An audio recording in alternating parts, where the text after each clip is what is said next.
Hello students of class 12.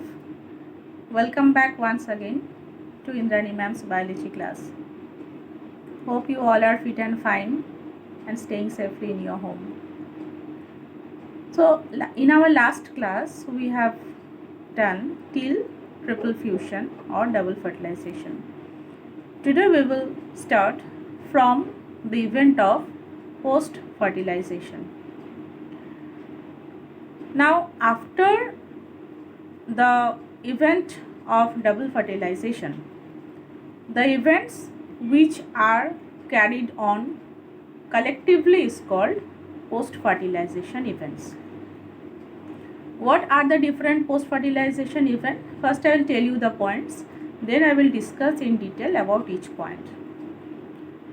First is the development of endosperm from primary endosperm nucleus or PEN.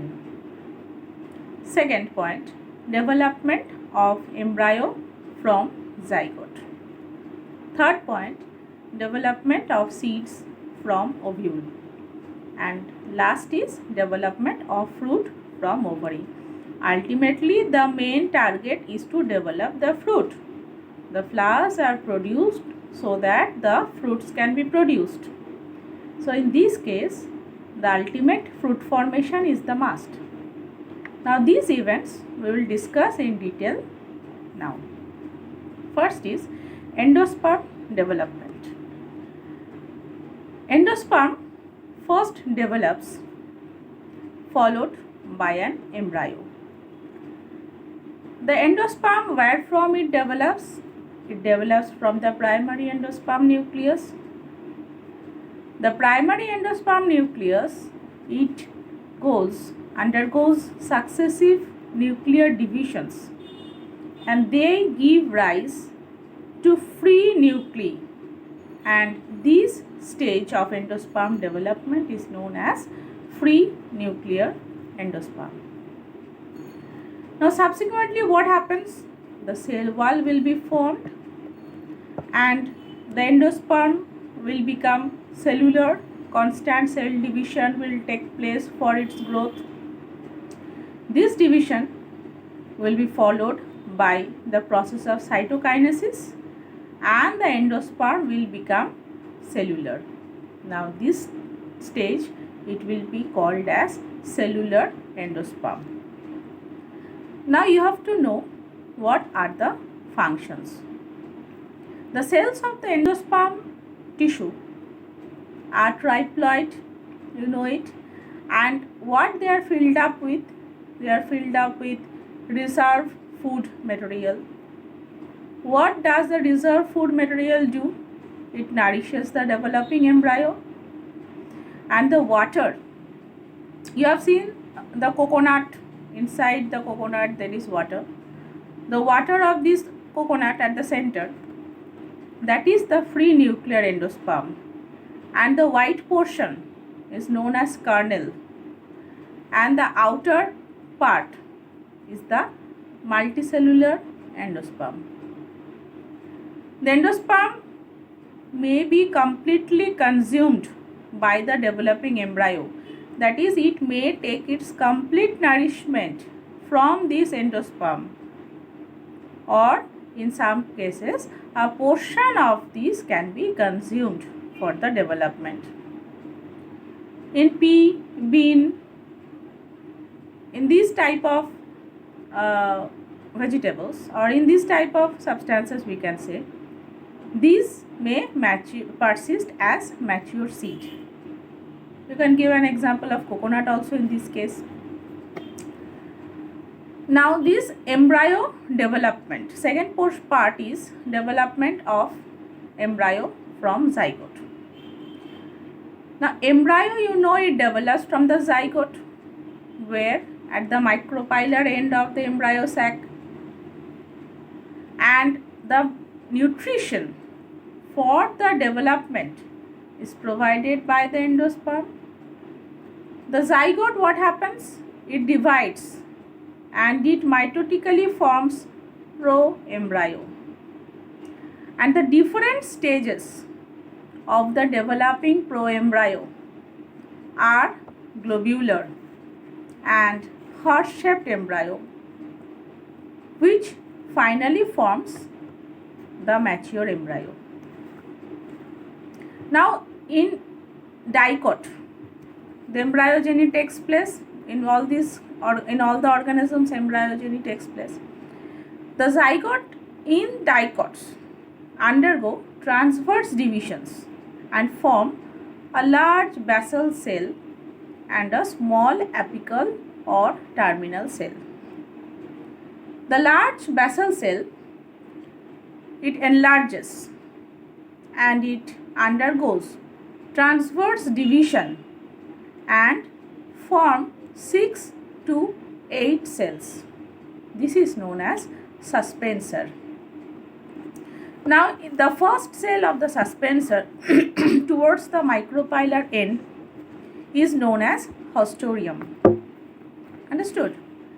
And the last cell of the suspensor towards the chalazal end is called hypophysis. That will develop later into a radicle.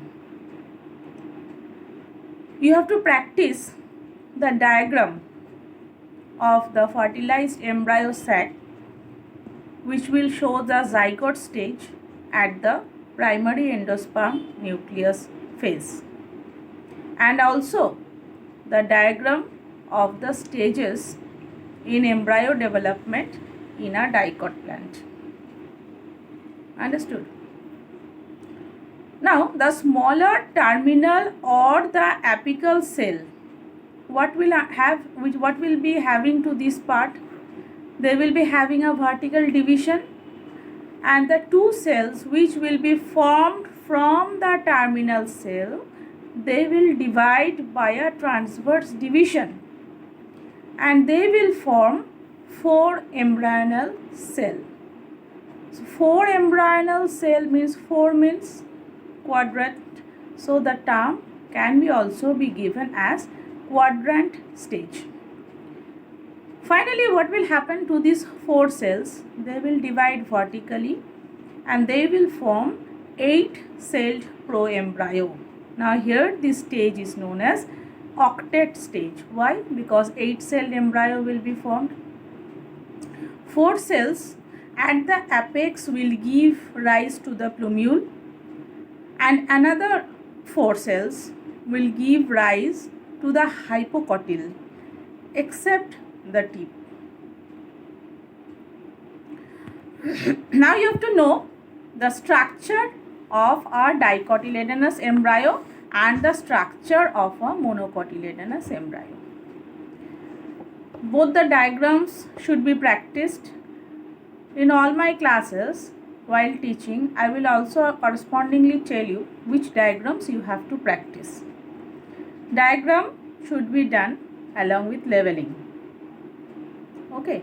Now let us start with the structure of dicotyledonous embryo. The dicotyledonous embryo, there will be an embryonal axis and 2 cotyledons. Dicotyledonous, di means 2, so 2 cotyledons will be present. And the portion of the embryonal axis above the level of the cotyledon is called epicotyl. That epicotyl will develop into plumule or the future shoot of the plant. If you have a book, you can go through the diagram of a dicotyledonous embryo. The cylindrical portion below the level of the cotyledon is the hypocotyl, and this hypocotyl will develop into radicle or the future root tip.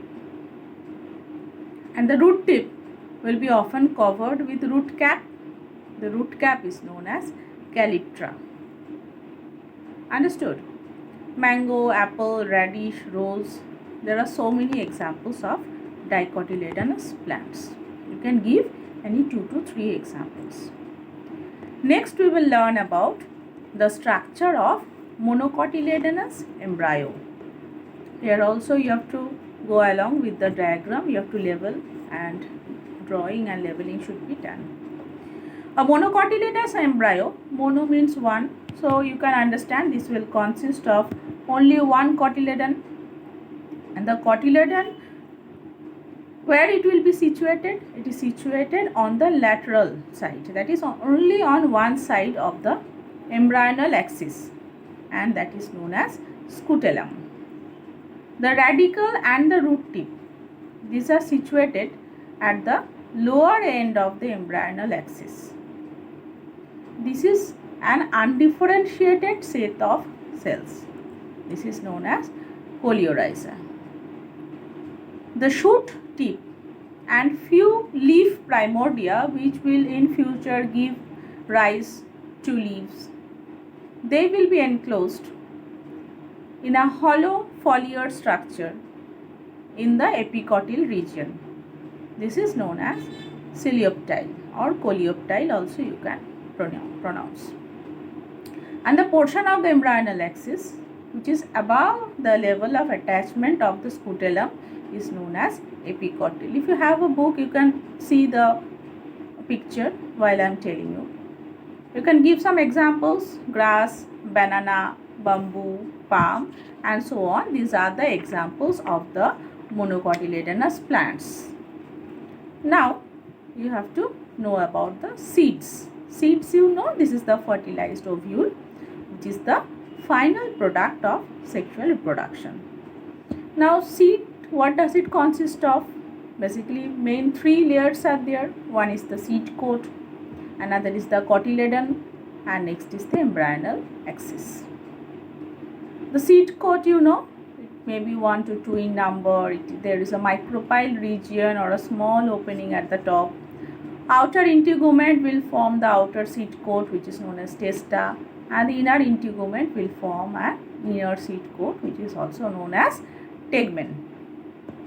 1 to 2 cotyledons will be present. These cotyledons will store the reserved food material, and another is the embryonic axis. Sometimes in a seed, nucellus also may be present. When a nucellus will be present, that will be known as perisperm. You know, pepper, black pepper. In pepper, this type of nucellus is present. And when this will get matured, when the seed will get matured, the water content will decrease, and finally it will enter a state of inactivity, which is known as dormancy. Dormant means that will not act anymore, it will not grow, it will not produce anything, so a state of dormancy will be produced. Two types of seeds, you know.